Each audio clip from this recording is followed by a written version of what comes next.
Olá, boa noite, meus amigos. Sejam bem-vindos mais uma vez ao Trilha Espírita. Que a paz do nosso Mestre Jesus esteja conosco em todos os momentos dessa live e que perdure e continue conosco durante toda a nossa noite, toda a nossa semana. Sejam muito bem-vindos mais uma vez. Hoje a nossa convidada da noite para falar sobre perdão é a Silmara Oliveira e eu já vi que ela está presente aqui na sala. Vou fazer já o convite para ela, para a gente começar a conversar um pouquinho sobre o perdão.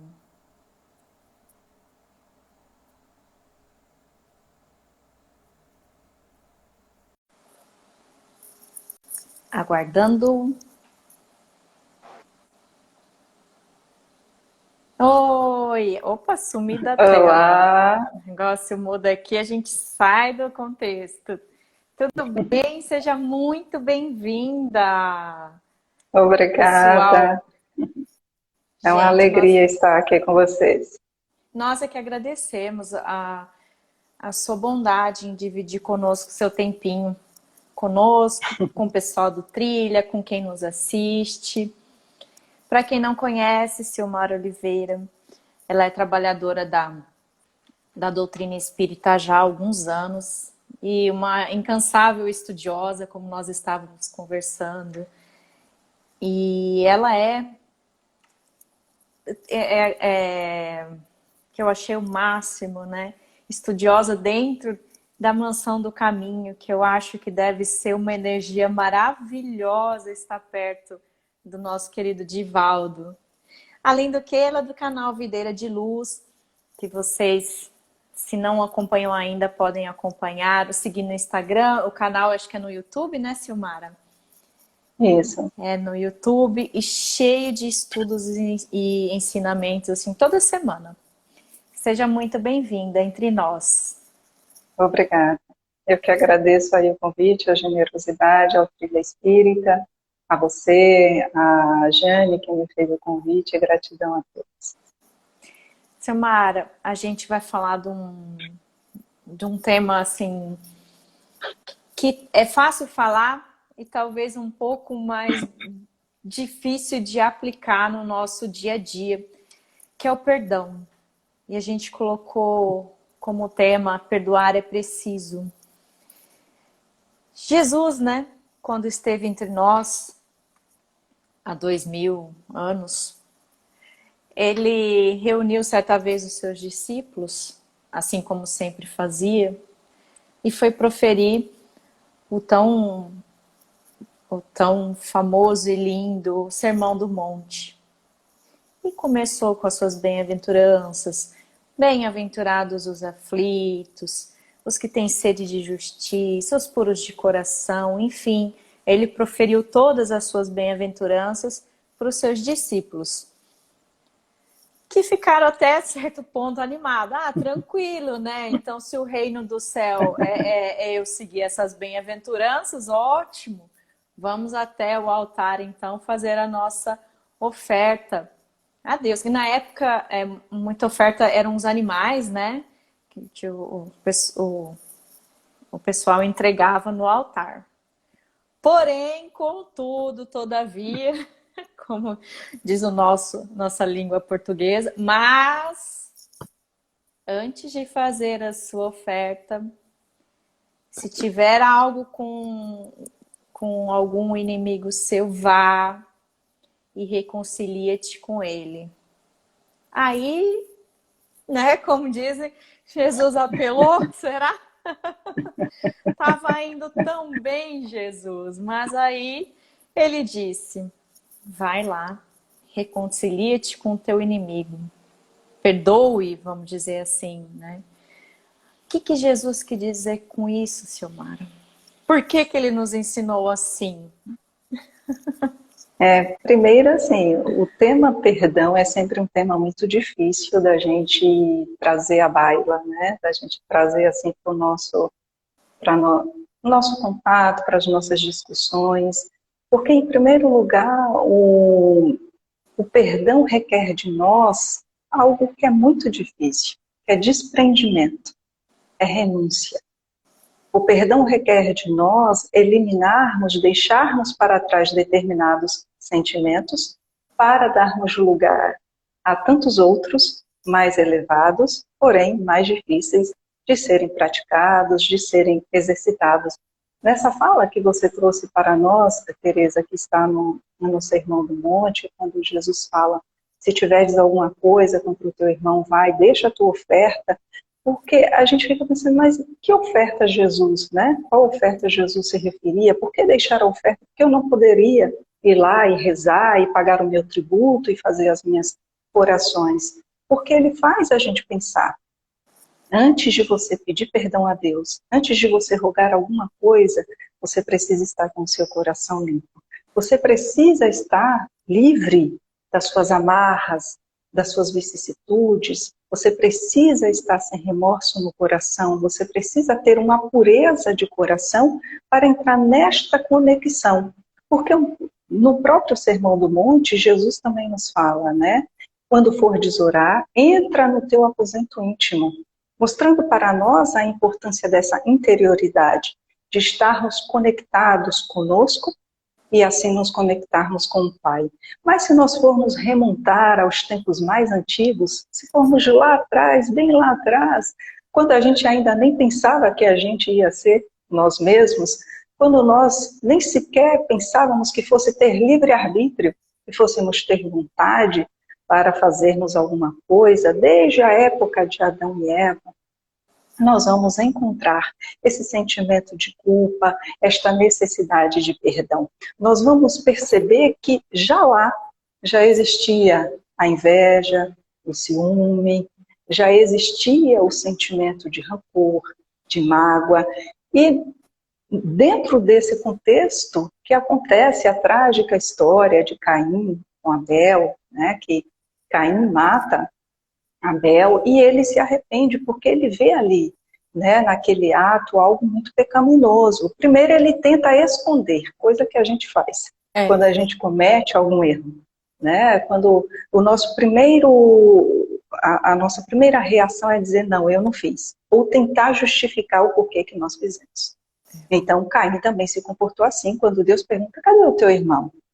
E ele fala assim, eu por um acaso sou dono do meu irmão, coisa que nós faríamos hoje, oh Deus, o senhor acha de verdade que eu vou tomar conta de um homem barbado, de uma mulher crescida? Não, isso aí já não é responsabilidade minha. E Caim dá esta resposta para Deus, mas Deus, como é Deus, e sabia tudo que ele havia feito, dá ali para ele uma condenação. Fala, então você será, a partir de hoje, né, um desventurado da sorte, onde você plantar, você não vai ter força. Uma série de coisas que Caim, sabendo da ira de Deus, porque nós, ainda nos tempos de hoje, temos esta visão de Deus, uma visão muito antropomórfica, uma visão muito semelhante à nossa. Nós damos a Deus características, vícios, inquietações, imperfeições que nos pertencem, que não pertencem à divindade, que não pertencem a um Pai que é justo e que é bom. Mas como nós ainda não temos acesso a esse sentimento puro como Jesus já teve, né, como Jesus teve, nós ainda atribuímos a Deus determinadas qualidades. Tanto que quando alguém faz alguma coisa para nós, podemos reparar que a gente pode até dizer assim, eu desculpei, eu perdoei. Mas na primeira oportunidade, quando o outro quebra a cara, a gente fala assim, Deus sabe o que faz. Tá vendo? Deus se fez é porque mereceu. Deus está vendo. Então, assim, nós relegamos para Deus, colocamos para Deus, delegamos para Ele um papel de vingador até hoje. Um papel de um Deus vingativo. Porque quando você diz assim, eu não quero fazer o mal, mas Deus vai fazer. Deus vai colocá-lo no seu devido lugar. Deus vai fazer com que Ele pague todo o mal que Ele me fez. Estamos passando a bola para Ele, nos eximindo da responsabilidade, mantemos ali o sentimento de mágoa, o sentimento de ódio, mas passamos para Ele, se vinga por mim, porque eu não quero carregar essa culpa. E Caim, não querendo carregar a culpa, ele fala assim, então, eu sou tão desventurado que aquele que me encontrar vai me matar. Qualquer um que me encontrar vai me matar. E Deus, por castigo, assim nos fala no Velho Testamento, na Gênesis, no capítulo 4, nos versículos 1 ao 26, nós vamos encontrar essa história. E Deus fala assim, não, aquele que te matar vai ter uma punição 7 vezes. Vai sofrer 7 vezes. Como se dissesse para Caim, ninguém vai poder te tirar a vida. Faz uma marca ali nele, para que ele conviva com o remorso, para que ele conviva com a culpa. Naquele processo infindo de reflexão, você fez o mal, você vai colher o mal. E a sua dor maior vai ser não poder se libertar dele. Porque muitas vezes a gente pensa que morreu, acabou. Me libertei da culpa, me libertei da dor. Então Deus dá esta sentença para Caim. Aquele que te matar vai sofrer aí uma vingança 7 vezes. E guardemos este número de 7 vezes. Mas, só que lá na frente, ele tem aí, casa-se, tem os seus descendentes, e Lameque é um desses descendentes, né? É desta linhagem de Caim. Caim. Só que como nos fala no Evangelho, que não é um Evangelho, inclusive, que está citado aqui no Novo Testamento, no Novo não, desculpa, no Velho Testamento, mas é mencionado nos Evangelhos aqui de Samuel e também se não me falha a memória, de Daniel, sobre o livro do justo, onde lá ele menciona que o próprio Lameque teria matado Caim por engano. Ele, lá com o seu filho, na caça, eles acham que o Caim é um bicho porque ele aparece à distância entre as ramagens e acaba dando uma flechada. E ele fica desesperado porque ele sabia da pena. Aquele que mata a Caim vai ser vingado 7 vezes. Então imaginemos aí a ira de Deus caindo sobre nós 7 vezes. Durante 7 gerações, ou como a gente queira interpretar. E ele ali naquele processo de remorso fala para suas esposas, eu matei a um homem e matei também a um rapaz. Caim disse, né, eu vou ler só esse trechinho aqui, porque eu achei muito interessante, porque 7 vezes Caim será vingado, mas Lameque 70 vezes 7. Ou seja, o remorso dele era tão grande que 7 vezes para aquele que o matasse já não seria mais suficiente. Seria aplicada uma pena ainda muito maior, muito maior. Ou seja, ele teria que sofrer ali aquele remorso, as consequências do seu ato durante muito, muito tempo. Né? Então, assim, desde essa época, a gente já vê a necessidade de pedir perdão, de nos libertarmos de uma culpa, de não arrastarmos por muito tempo uma mágoa, uma dor. Porque, querendo ou não, neste processo de não perdoar, é como se nós nos acorrentássemos. É como se nós colocássemos correntes nos pulsos, né, nos punhos, nos pés, e ficássemos ali, nos arrastando e nos debatendo durante muito tempo. E nós sabemos que quando... Pode falar, eu desculpa. ia falar que aí a gente acaba investindo uma energia vital em algo e não consegue caminhar de jeito nenhum. Você fica amarrado naquele processo. Como você disse, achei interessante usar a palavra correntes, né? A gente se acorrenta naquele sentimento, investe toda a energia nele e quando a gente quer, inclusive, dar um passo, aí volta a falar, não, eu vou me punir porque eu fui culpado ou porque o fulano fez algo comigo, então ele não merece continuar também. Então você fica numa questão cíclica, energética, que você não progride, né? Eu achei interessante você citar que a gente lê no Evangelho segundo o Espiritismo, da questão de 70 vezes, 7 vezes, né? Que Jesus diz, que Jesus ensina, e já vem de lá, né? A era adâmica data de, segundo diz a Gênesis, 4.000 anos antes da vinda de Cristo, né? Então já vem a questão há muito tempo que nós estamos tentando aprender essa questão do perdoar, né, Silmara? É bem E antigo isso. essa é algo que é como se estivesse no nosso inconsciente, né, coletivo, faz parte das nossas existências. E querendo ou não, nós trazemos esta sensação, para algumas pessoas até muito mais nítida do que para outras. Algumas nós temos a impressão de que não sentem culpa, outras nos dá a impressão e a sensação de que se sentem vítimas e culpados ao extremo. Mas são processos, né, Tereza, de autolibertação, de auto-perdão, de nós compreendermos. Tem um mentor, um amigo espiritual da casa que eu frequentei em São Paulo durante muitos anos, ele utilizou esse exemplo das correntes e que eu achei fantástico. Ele dizia assim, quando nós nos vinculamos a alguém, nós nos aprisionamos, colocamos estas correntes, estes grilhões. E quando você tenta se libertar disso, e aqui nós podemos fazer uma analogia para a mágoa, para a ira, para a raiva, para o ódio e qualquer outro sentimento ruim que nos aprisione, por enquanto mais você tenta, pela força, se libertar, mais você se machuca. Mais você se machuca. A força que você faz, como você bem colocou, esta energia que você desprende, que você gasta, neste processo de resistência, nos fere ainda mais.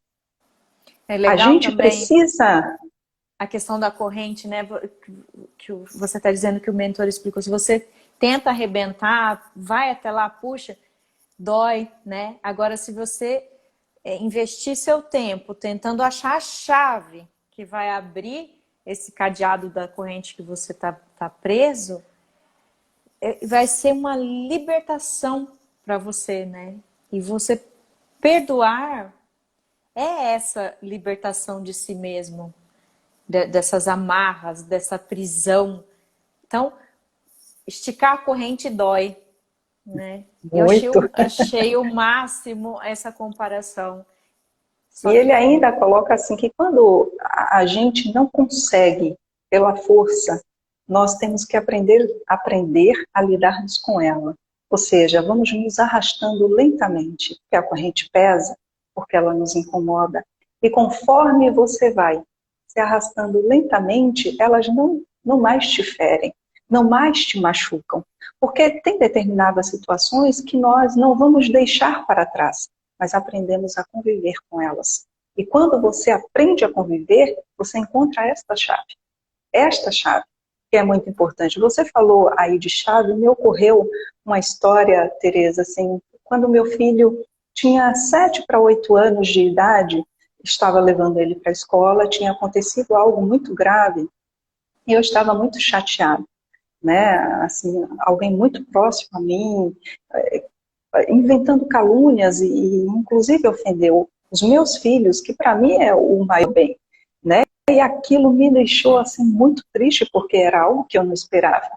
E o meu filho virou para mim e falou assim: "Mãe, a senhora precisa entender que os sentimentos ruins é como cadeados, é como baús que você guarda ali no fundo do seu coração.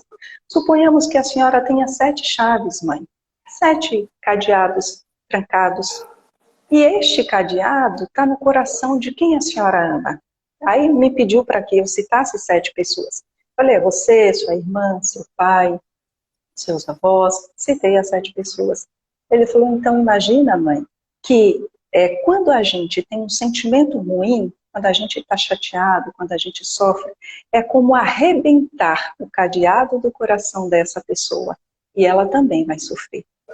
Porque se a senhora não quer ferir, a senhora não pode arrebentar o cadeado, mas abrir com calma e com muita paciência. Eu falei, se você com 7 anos está me ensinando isso, então tá eu não bem tenho o que dizer, iluminado ele. né? E esse Porque negócio de arrebentar, você arrebentar, faz que o seu filho nos ensinou. ferir o outro também, é como na época de Moisés, né? Que talvez a linguagem que ele usou era que a gente conseguiria entender na época, né? Você está ferido? Fira, né? Olho por olho, dente por dente. Mas não é essa mensagem que Jesus veio trazer. Tem uma coisa que eu vou usar porque ele é psicólogo e entende muito, muito bem, o Rossandro, né? E ele fala que nós não sabemos achar essa chave, talvez porque o nosso inconsciente não queira. Porque olha só, se eu sofri alguma coisa na infância, se alguém me feriu e eu continuei a minha vida, tô com aquele trauma, é muito cômodo para nós. A gente sabota, né? Chegar lá na frente e falar assim, ó, sabe, ai, eu fiz assim, porque lá atrás eu sofri um bullying no meu colégio. Ou a minha mãe ou o meu pai me ofendeu. Então, eu não resolver isso aqui, essa mágoa, eu não pedir perdão ou perdoar, é, é um mecanismo de lá na frente eu falar, ah não, a culpa é do fulano, não é minha. Aí errei de novo, errei com outro alguém. Desculpa, eu sou assim, ó, mas não dá para eu melhorar. Porque lá na minha infância eu sofri isso, eu sofri aquilo. Eu fui assediada por algum parente. Então, é do mecanismo de safadeza ainda do nosso espírito, que não quer trabalhar, não quer achar essa chave, a gente não perdoar. Eu achei interessante ele falar isso, porque é uma maneira de você ir tocando sem responsabilidade. Você não perdoar te isenta e joga toda a culpa no outro, dos seus erros. E eu achei isso sensacional. Chama a responsabilidade para nós pensarmos assim, poxa vida, será que eu estou fazendo isso na minha vida? Será que eu não estou perdoando justamente para usar isso como desculpa do meu erro? Mas é aquela questão que tem ainda no Sermão do Monte, né? Com a mesma medida que medirdes ao vosso irmão, também vós será medidos. Com o mesmo peso que pesardes, também será vós pesados. E muitas vezes a gente não compreende isso. A gente sempre busca para o outro os recursos mais severos da lei. Toda a severidade da lei. Quando é para acusar, quando é para punir, quando é para sentenciar, nós utilizamos de todo tipo de severidade. Não, porque é assim, porque a justiça funciona desta maneira, mas quando é para esta sentença, esse julgamento ser aplicado a nós mesmos, aí nós começamos a utilizar dos atenuantes da lei. Nós estamos sempre buscando recursos, né? Leis que nos favoreçam, de dizermos, mas eu fiz assim porque eu estava nervoso. Eu fiz assim porque fizeram comigo. Eu fiz assim porque eu ainda sou assim, não consigo mudar. Eu sou assim mesmo, adotamos a síndrome da Gabriela. Eu nasci assim, eu sou assim e vou ficar assim. Nos esquecendo de que não, eu estou assim, mas eu posso, a partir de agora, agir de forma completamente diferente. Completamente diferente. E nós vamos meio que, às vezes inconscientemente, o nosso ego busca esta defesa, aí por questão de orgulho, por questão de egoísmo, de vaidade, de melindres, que a gente quase não conhece esses sentimentos, né? A gente é algo que a gente não tem muito contato. O melindre, principalmente, é algo que a gente quase não conhece. Fica lá no cantinho dele. E a gente, muitas vezes, por ainda termos estarmos acorrentados a esses sentimentos. Nos movimentamos sempre com força, procurando sempre nos deslocar de forma muito abrupta, nos machucando e machucando ao outro, arrombando este cadeado que o outro carrega. E se eu tiver prudência, se nós tivermos prudência, vamos dizer, não. Se eu não quero sentir dor, por que eu vou fazer com que o outro sinta a mesma dor? Nós, muitas vezes, nos vingamos até que de forma inconsciente. Sabe, Tereza? Até que de forma inconsciente a gente busca mecanismos de vingança.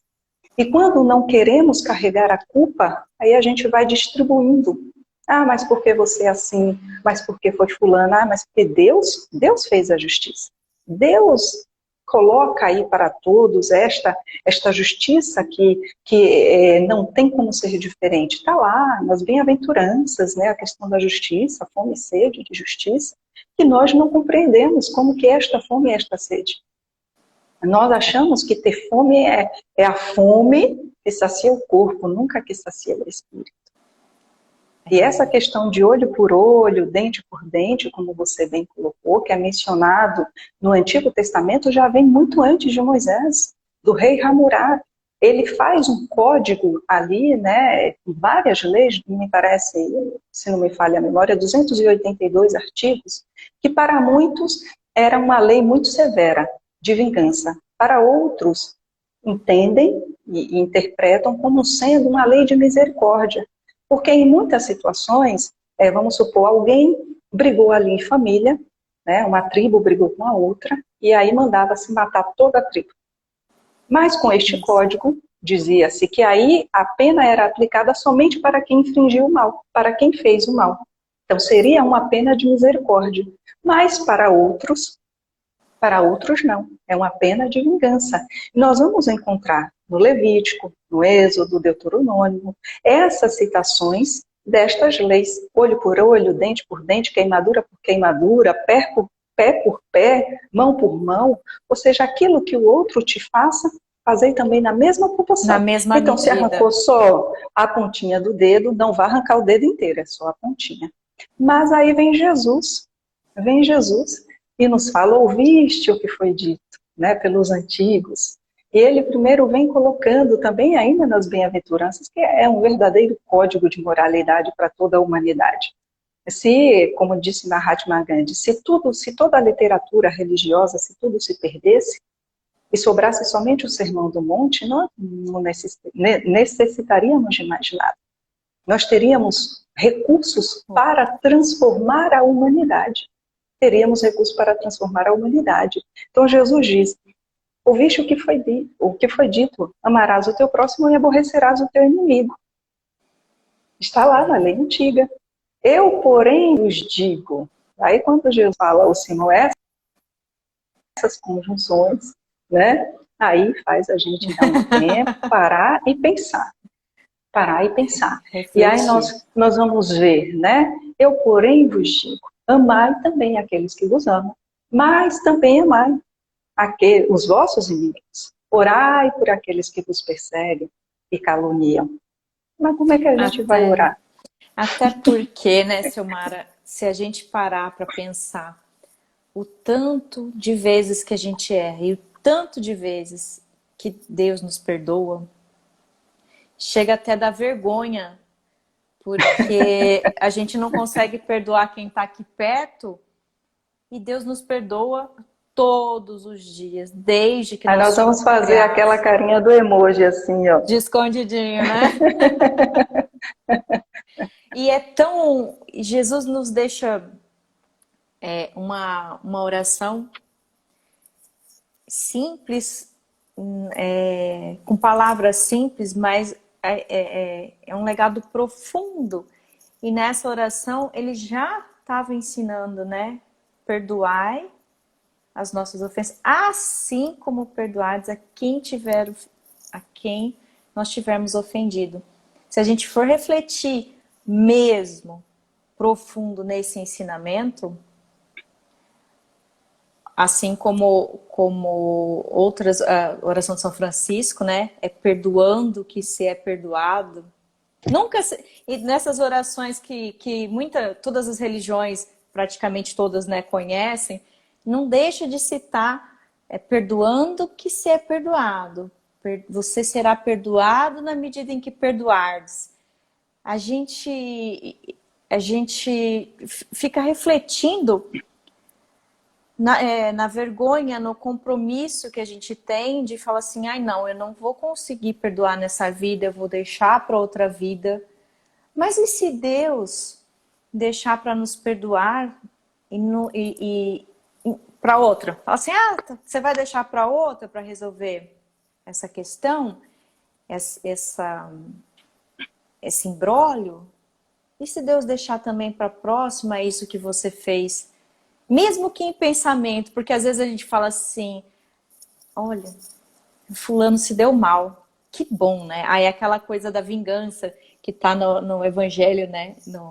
Segundo o Espiritismo, tem uma fala sobre a vingança. E a gente se vinga, às vezes, mentalmente, né? Só achando bom porque o outro se deu mal. Né? Eu não consegui perdoar, eu não vou lá na casa dele ofender, eu não vou matar, mas toda vez que ele se der mal, eu vou emanar toda aquela energia de bem feito. Que bom que você se deu mal. Não é? É porque aí também nos leva mais uma vez ao Sermão do Monte, né, Teresa? Quando a gente vai ouvir lá de Jesus, hipócritas, como vês tu um cisco no olho do teu irmão enquanto no teu carregas uma trave? Ou como queres tu tirar do olho do teu irmão um cisco enquanto no teu tem uma trave? Nós, muitas vezes, projetamos, e isso são questões que a psicologia, hoje em dia, transpessoal, nos explica muito bem a respeito do ego, dessas projeções, né, que a gente projeta no outro aquilo que está em nós e punimos o outro, cobramos do outro um comportamento que nós ainda não temos condições de oferecer. Porque é muito mais fácil você querer do outro, você exigir do outro, como se você fosse perfeito, mas no momento em que você precisa ser chamado também a ter este comportamento, a agir desta maneira, você se esquiva. Ah, mas olha, agora eu não posso, eu estou cansado, eu estava tão estressado, mas foi ele quem provocou, mas foi ele quem me cutucou. Ah, mas a culpa é de fulano. Mas se nós formos pensar por uma questão aqui espiritual, nós que acreditamos na vida, depois da morte, no processo da reencarnação, da pluralidade das existências, será que nós podemos nos considerar completamente isentos de responsabilidade? Será que a gente pode dizer que nós não temos culpa? Talvez não tenhamos no ponto de vista de agora. E é claro que aqui não se justifica que o outro venha e faça conosco uma barbaridade. Aqui não se justifica o fato do outro agir de forma errada conosco. Não é isso que nós estamos falando. Mas muitas vezes nós queremos apenas termos a razão, por prazer de ostentar, por orgulho de dizer, você está vendo como você está errado. Você está vendo como eu estou certo. E nos esquecemos sempre que a verdade, ela tem três faces, é como um diamante. Você que está aí do seu lado, você vai enxergar uma face. Eu vou enxergar outra. Quem está nas laterais vai enxergar de outra maneira. É aquele desenho famoso do 6. Quem está numa ponta enxerga 6, quem está na outra enxerga 9. Qual dos dois está certo? Qual dos dois está errado? Não tem. Tudo é uma questão de ponto de vista. Talvez hoje, para nós, já temos, por termos uma noção da vida espiritual, das leis de Deus, já tenhamos um pouco de compreensão sobre o que é certo e o que é errado. Mas há tempos atrás, o que hoje nós consideramos errado foi certo. Foi certo. Para aquele que não tem um adiantamento moral, que ainda vive somente para os prazeres e as paixões materiais, que vive somente na necessidade da sua satisfação corporal, das suas vicissitudes, das suas próprias imperfeições, para ele está certo. Para ele está certo. Para mim não precisa estar certo e eu não quero que esteja.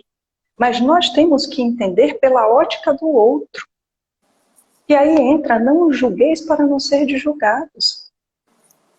Porque para alguém que é mais perfeito, para alguém que é muito mais elevado do que eu, o que eu hoje faço ainda é um erro. Pode ser considerado um equívoco, pode ser considerado um engano. Mas para mim, aquele que está numa condição mais inferior, aí está errado, mas os papéis se invertem. Tem uma questão que torna mais fácil de a gente perdoar, seja seja o ofensor de sua família ou fora de sua família, é tentar entender que aquilo que ele praticou naquele momento, aquele ato que te machucou, que te magoou, era o que ele conseguia para aquele momento. Era o que ele tinha maturidade para te oferecer naquele momento, né?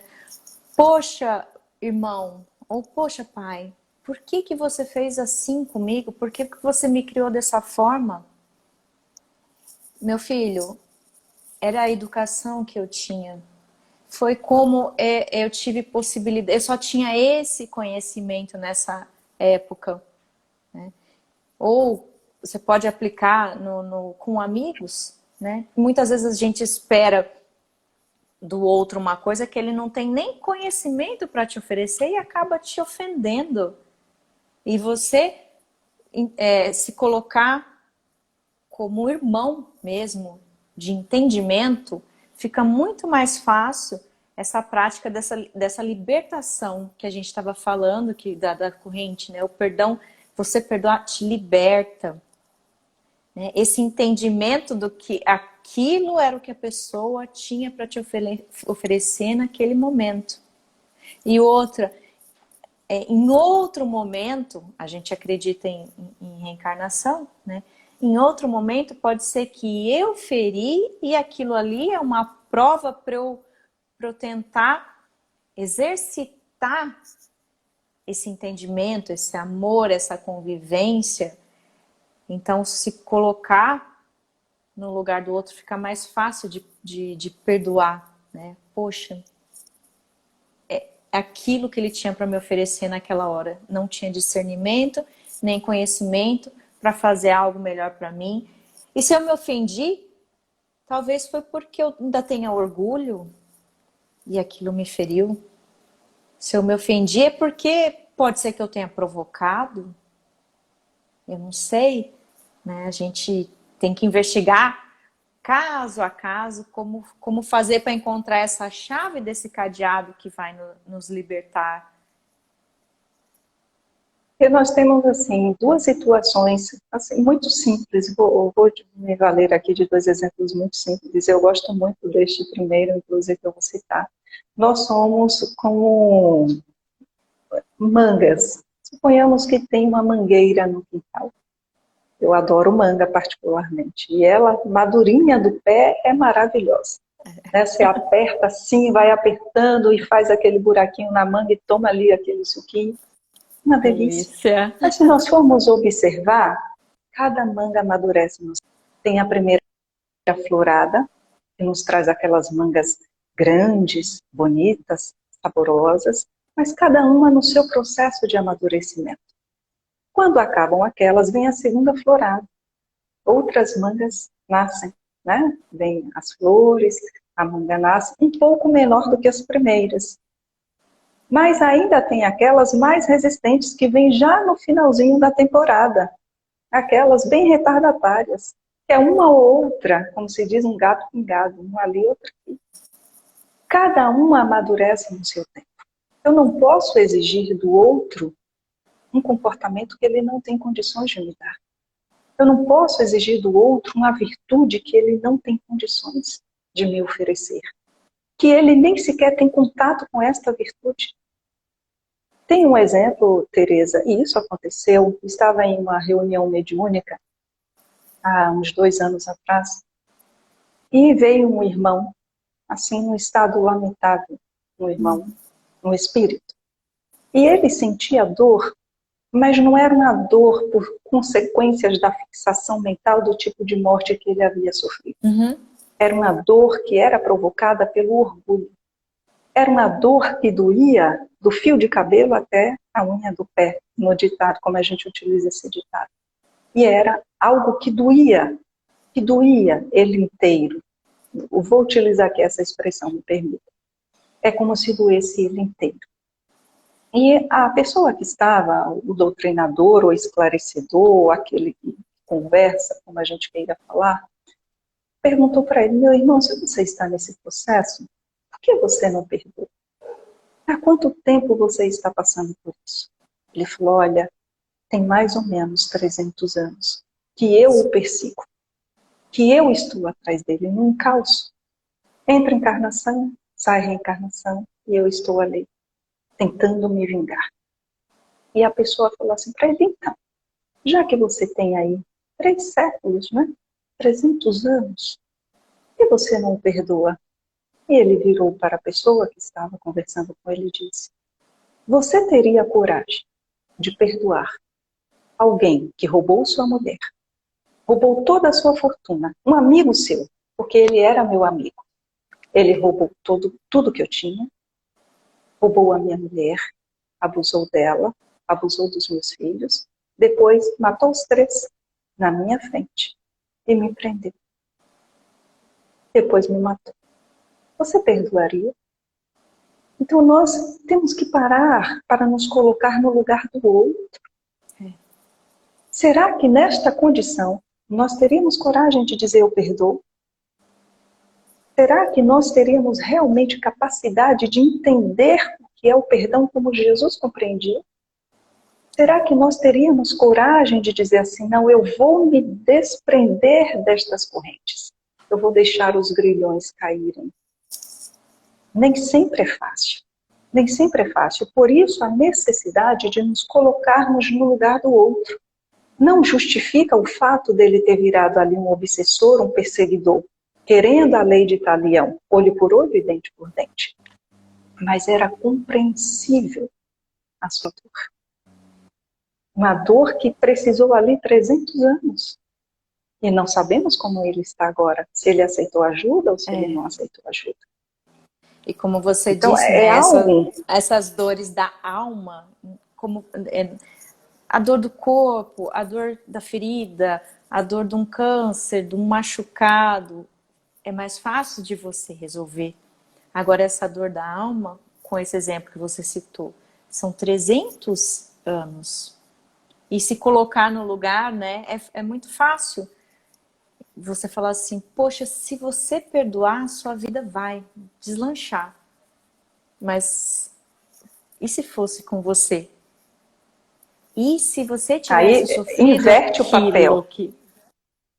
Inverte. Aí você já vai falar, poxa, a Jane colocou algo aqui, que ela falou assim, perdoar é para nós ainda, esse exercício de perdoar 70 vezes, 7 vezes, que vem nos ensinando há tantos séculos, é para gente que ainda está caminhando evolutivamente, porque, como ela coloca, o espírito que já atingiu a pureza, ele nem se ofender, não se ofende. Eu até vou ler aqui um pedacinho da pergunta 187 do Consolador, que Emmanuel nos diz, né? A pergunta é, qual a atitude mental que mais favorecerá o nosso êxito espiritual nos trabalhos do mundo? Essa atitude deve ser a que vos é ensinada pela lei divina na reencarnação em que vos encontrais, isto é, a do esquecimento de todo o mal, para recordar apenas o bem e a sagrada oportunidade de trabalho e edificação no patrimônio do tempo. Esquecer o mal é aniquilá-lo e perdoar a quem o pratica é ensinar o amor. Então, perdoar, eu achei lindo isso, perdoar é ensinar o amor. E ele fala outra questão do esquecimento, né? Que eu vou dividir com você. Perdoar é esquecer. A gente está já nessa condição de espírito foi, passou, não lembro mais, já amo de novo igual, continuo na mesma. A gente está nessa condição já de esquecer o mal que nos foi feito. Esses dias eu estava pensando, eu fiz uma live falando sobre o perdão e estava pensando justamente nessa questão do esquecimento.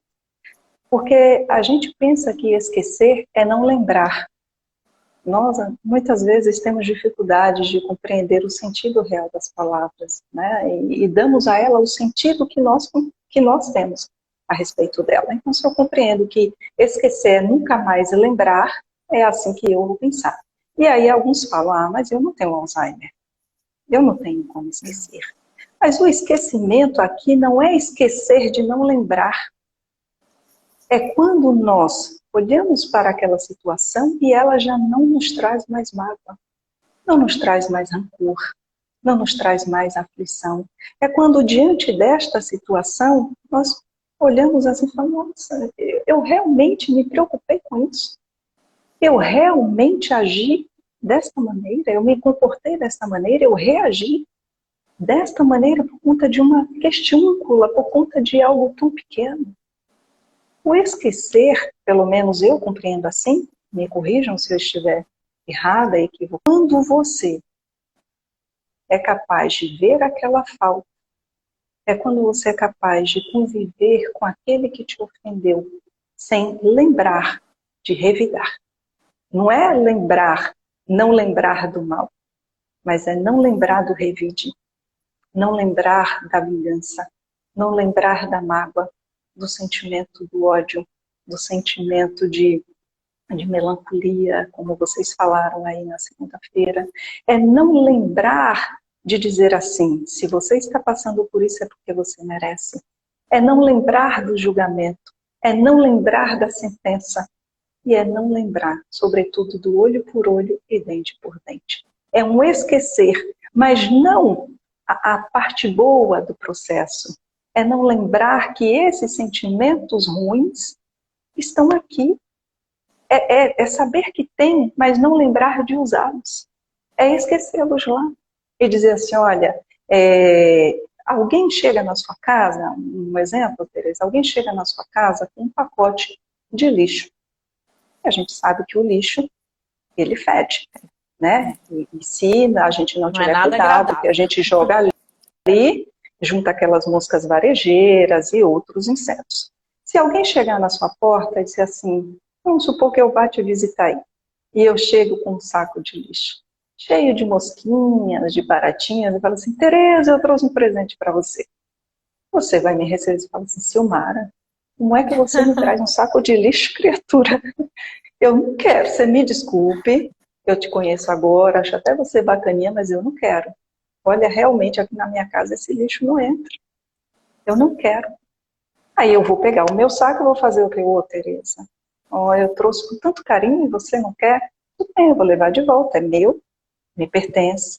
Eu saio com o saco de lixo. A sua casa fica intacta, com o mesmo perfume, com o mesmo cheirinho, mas se você aceita o saco de lixo, bota lá na sua sala, coloca lá na sua sala.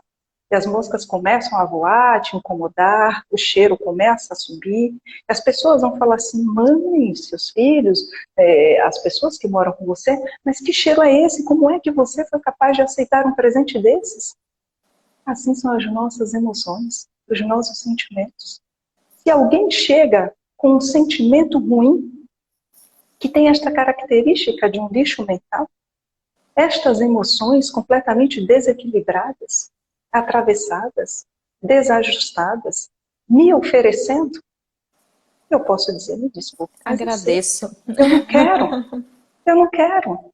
Então alguém me magoa. Se eu aceito, se eu me sentir magoada, sou eu quem estou aceitando o saco e dizendo para mim mesma, olha, eu aceitei. A responsabilidade é depois, sua, né? responsabilizar o outro e dizer assim, mas foi você quem trouxe. Mas você aceitou. Você tinha a opção de não querer. Você tinha a opção de não aceitar. Mas você quis aceitar. O lidar com o sentimento do perdão envolve assim, minúcias, sabe? Envolve questões assim pequenas que nós não nos damos conta. Porque às vezes eu posso dizer assim, mas eu te perdoei, Tereza, porque você me deu o saco. Ou você diz assim, não, senhor, eu já te perdoei por este saco. Mas quando alguém me dá um saco, vamos supor, aí a Jane vira para mim e fala assim, não, Silmara, agora eu estou te levando o saco. Aí se interiormente você fala assim, bem feito, a Jane está fazendo o que eu deveria ter feito. Isso não é perdão. Não. O que a gente entende? Essa questão do esquecer, né? A gente é não lembrar. E tem uma coisa que se me ofenderam, se eu passei por aquilo, algum ensinamento bom eu tenho que tirar daquilo, né? A pessoa, tudo bem, eu não, a Jane tá rindo aqui. Eu falei, oh meu Deus, você levou o saco para ela, Jane. O Simão Pedro, querido Simão Pedro também tá te parabenizando aqui.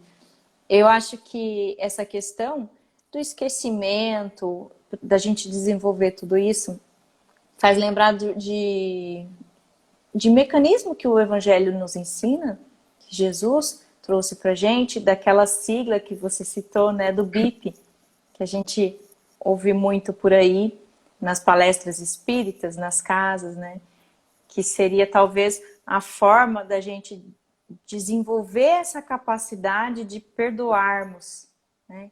E o que é BIP, Silmara? Vamos contar para o pessoal aqui. Não é BIP aquele é uma aparelhinho da siglinha bem... nossa época, Não, né? a gente não precisa se entregar, né? Não precisa se entregar. BIP era assim para quem era chique, meu bem, né? Não era Exatamente. para qualquer um, Era para os né? médicos, né? Tinha o Então, BIP. quando você ouvia ali BIP, aí você já sabia que era alguma coisa que não Importante. estava lá. Então, você era convidada a ler, e era um status, né? Você ter um Era, BIP. era. E, mas para nós espíritas, o BIP é uma questão maravilhosa de O Livro dos Espíritos. E que Kardec era fantástico, né? Os espíritos que respondiam, mais fantástico ainda. Então era o quarteto, ou o quinteto, ou o Fantástico. sexteto, seja lá o que fantástico. Né? Mas Kardec pergunta para os espíritos na questão 886, né? Como que é, assim, como que nós podemos definir a caridade tal qual compreendia Jesus? E aí os espíritos vão responder: benevolência, para com todos, indulgência, para com as faltas e perdão. O famoso BIP, 886. Então, assim, a benevolência é você trazer esse sentimento de bondade, a indulgência que você olha assim, meu Deus, será que eu sou indulgente? Será que eu já compreendi o que é indulgência? Se a gente ainda está lá tentando entender o que é humildade, será que eu já compreendi o que é indulgência? E perdão, será que eu já entendi o que é o sentido do perdão? E aí você lembrou da frase de Pedro, né? Senhor, quantas vezes eu terei que perdoar o meu irmão? Esta frase séria, que todos nós conhecemos, espíritas, não espíritas, todos nós conhecemos esta fala de Pedro. Pedro era um homem assim de rompante, tinha um temperamento muito forte, era explosivo, né? Tinha assim as emoções à flor da pele, como se nós fôssemos falar já, Pedro teve um arrobo de cólera, né? Numa linguagem mais chique, mais atualizada. Mas Pedro tinha este rompante. Os outros apóstolos também tinham lá os seus momentos de serem bem esquentadinhos. Eram pessoas rudes, pescadores, sentiam ali fortemente todas as questões que envolviam Cristo, quando alguém ofendia ao próprio Jesus, quando eles próprios eram ofendidos. Então, Pedro fica naquele impasse, mas, meu Deus, Jesus, o Senhor é o Messias, O senhor não me vai ensina fazer aí, porque nada, né? mesmo eu andando contigo, ainda está difícil entender. Então desenha, porque assim o senhor já falou, já deu a fórmula, mas eu ainda não consegui compreender, Senhor. Então desenha aí, faz um desenho bem bonitinho, ilustradinho. O Senhor, que é o mestre, vai saber desenhar. E Jesus, né? Então ele pergunta: quantas vezes então eu tenho que perdoar? E aí nós vamos nos lembrar dos 7 de Uau, Caim. de Caim. 7 vezes 7. Porque 7 era a pena máxima da vingança que Deus iria impor ali às pessoas. Então, Pedro, tendo conhecimento das leis antigas, fala até 7 vezes, porque se o limite da pena máxima era 7, então, se eu perdoar 7 vezes, eu vou assim, estar arrebentando. Eu vou Pro zerar reino a dos prova, vou tirar céus 10. direto, né? Vou pro reino dos céus. Não, não preciso nada, eu tirei 10 no Enem. Vou direto para a melhor faculdade. Estou lá nas melhores colônias. Aí Jesus olha para ele: Pedro, eu te digo não só 7 vezes, porque aí ele vai buscar a pena de Lameque. Caim teria vingado 7 vezes, mas eu terei 70 vezes 7. Então, no limite do perdão, Jesus também coloca a pena máxima. Se para o erro ele considerava uma pena máxima, para o perdão tem que ser uma pena máxima, porque se no erro a gente quer ser desculpado, Não importa quantas vezes nós os pratiquemos, no perdão também tem que ser o máximo. O máximo. E se a gente for fazer uma continha rápida, nossa, 70 vezes 7, 490 vezes, mas então poderia aplicar isso só para um errozinho, Tereza, só para o saco de lixo que eu te dei? Não, Para não. cada, Não é para né? toda a vida, né? É para cada ofensa. É para cada ofensa. Querendo dizer para nós, olha, vocês ainda erram. Eu acho que o Cristo foi assim tão misericordioso conosco, que ele foi muito sutil, assim, procurou utilizar palavras muito brandas para mostrar para nós a nossa imperfeição, para dizer para nós, o tempo vai te ensinar o que agora você ainda não consegue compreender. A manga que ainda está na floração, que no momento certo vai amadurecer e vai poder saciar a vontade daquele que passa, do viajor, daquele que gosta, que tem na sua casa, enfim. Jesus vem nos dizer assim, te liberta, deixa para trás estes grilhões, como ele fala para Paulo. Até quando vai recalcitrar? Até quando vai sofrer para entender que eu sou o caminho, a verdade e a vida? Porque às vezes pode E não é tão. parecer, a Pode falar. gente prefere sofrer, Teresa, do que perdoar. A gente prefere acabar com uma amizade ao perdoar um amigo. A gente prefere romper o vínculo, os laços familiares ao entender aquele familiar difícil, Mas ao é aquilo que a compreender gente que estava falando da psicologia, né? Porque se eu não perdoar, eu prefiro romper, até porque eu vou ter a desculpa. Falou assim, eu tô assim por causa daquele familiar. Eu não dei certo na vida por causa daquele familiar. Eu não dou certo no trabalho por conta daquele amigo. Aquele amigo me traiu. Aí, tudo bem, aquele amigo me traiu no trabalho, eu não perdoei.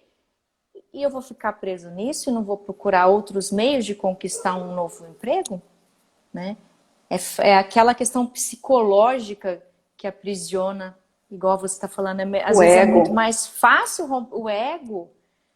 A gente é doente ainda do ego. É mais fácil romper com o familiar, falar eu nunca mais quero te ver, do que eu perdoar as 490 vezes o errinho.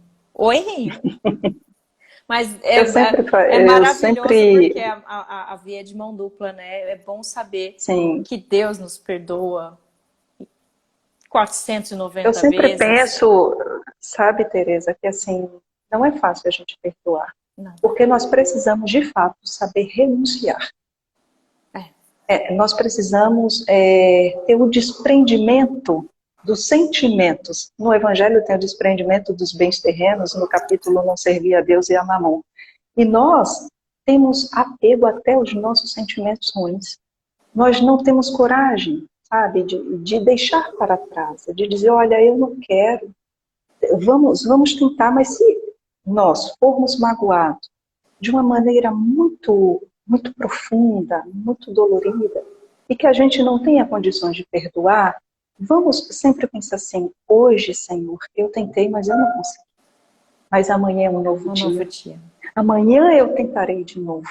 E se eu tiver dificuldade de perdoar, vamos conversar com a alma daquela criatura. Vamos imaginar o outro sentado ali, no pé da nossa cama, ali, numa cadeira do lado da nossa, no sofá, do nosso lado, e dizer, oh, é muito difícil. Isso é muito difícil. O meu coração ainda não Silmara. conseguiu.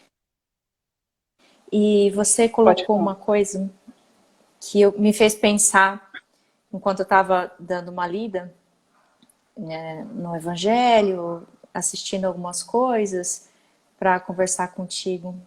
E o auto perdão. Eu Também não me requer. eu não me perdoar, será que não é tão difícil quanto eu não perdoar o outro?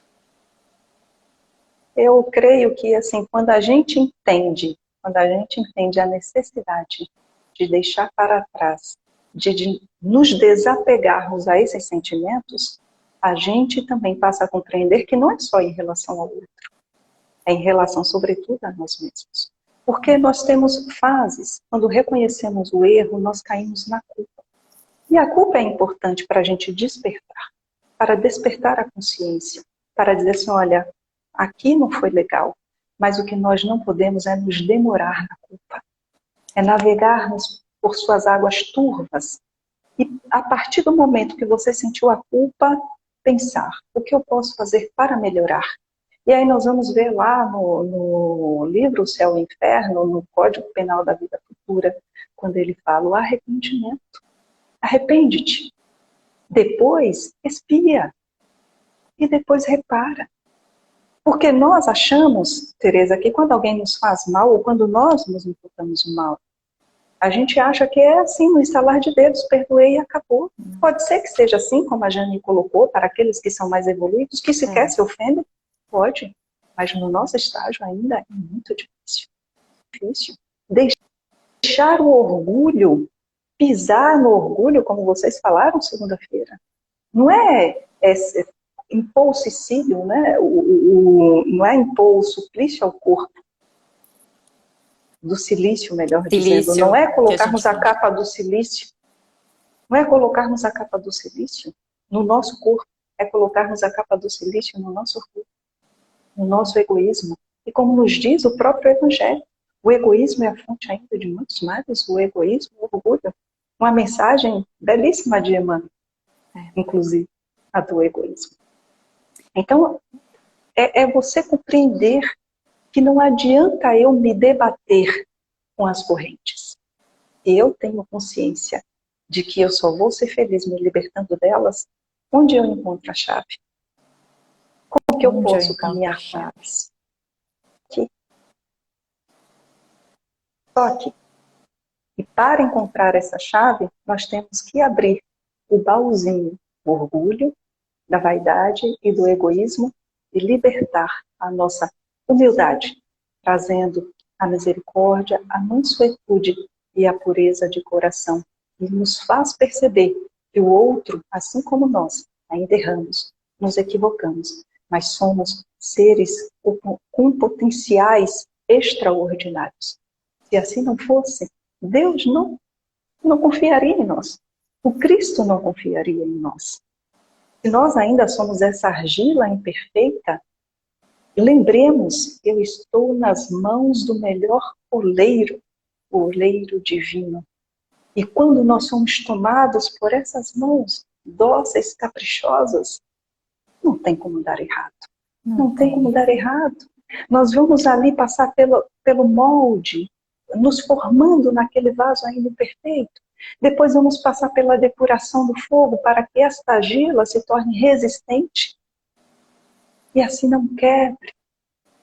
E lá dentro deste vaso, ainda pequeno, simples, ainda imperfeito, de barro, qualquer coisinha pode ir lá rachar, nós vamos poder colocar, deixar entrar, penetrar, cair lá dentro o maior líquido de todos, é o líquido do amor de Cristo. E este líquido nos liberta de qualquer coisa. Basta que a gente queira, basta que a gente dê o primeiro passo, suba o primeiro degrau. Humildade, humildade. Gente, Aceita-te. você... Fico até sem palavras para encerrar, né, o nosso tempo que já deu. E que fechamento que você deu para todos nós, que eu vi muita gente escrevendo aqui que é difícil, às vezes é melhor deixar de conviver, mas você incitou-nos a começar a formar esse barro forte e ir enchendo desse líquido que é o amor, dessa fonte que não cessa, que é Deus. E que a gente é capaz, e que nós vamos conseguir. Você deu o ensinamento, o seu filho te deu o ensinamento do baúzinho, das chaves, e eu encerro com o ensinamento do meu filho. Um dia ele dizendo, eu cheguei para ele e falei assim, não vou dar conta, porque eu não sou igual a Jesus, eu não sou Jesus, eu não tenho como fazer isso.